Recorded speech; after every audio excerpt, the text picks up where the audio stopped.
Kabar Katolikana, kabar baik untuk Anda.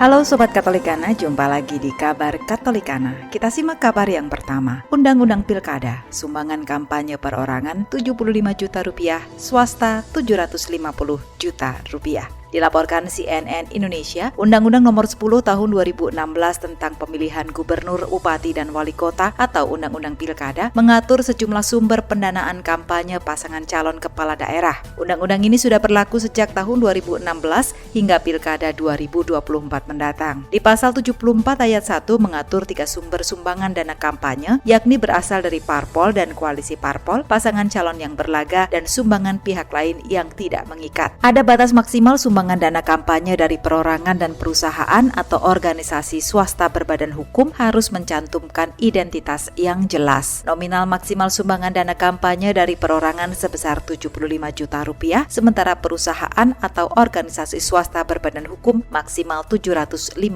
juta rupiah. Selain itu, Undang-Undang Pilkada juga memerintahkan agar parpol atau koalisi parpol yang mengusung kandidat kepala daerah wajib memiliki rekening khusus dana kampanye atas nama pasangan calon. Rekening ini harus didaftarkan kepada KPU Provinsi atau KPU Kabupaten Kota. Aturan ini diatur dalam pasal 74 ayat 3 Undang-Undang Pilkada. Sedangkan pasal 74 ayat 8 menyatakan penggunaan dana kampanye pasangan calon wajib dilaksanakan secara transparan dan akuntabel sesuai standar akuntansi keuangan.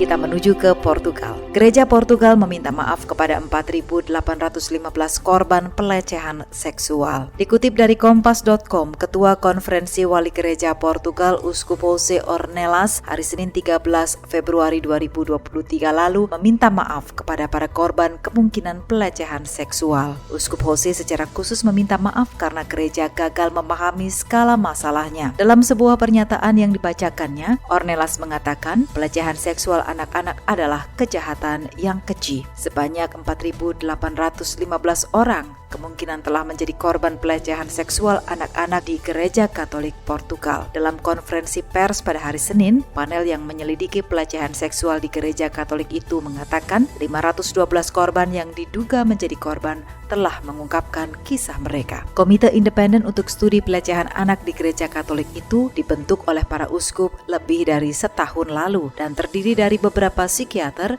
mantan hakim, Mahkamah Agung, dan seorang pekerja sosial.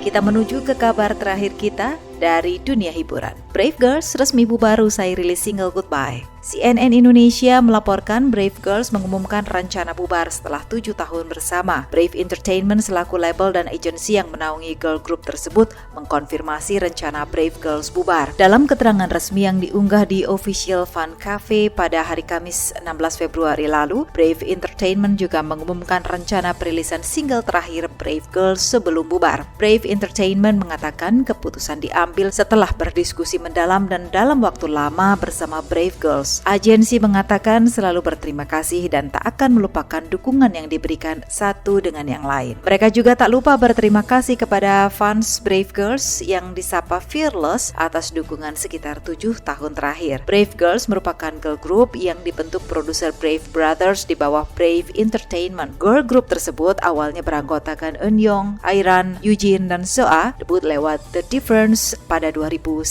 lalu. Kabar tadi menutup kabar Katolikana kali ini. Sampai jumpa di kabar Katolikana berikutnya. Demikian kabar Katolikana. Dapatkan kabar-kabar baik lainnya hanya di Radio Katolikana. Sampai jumpa.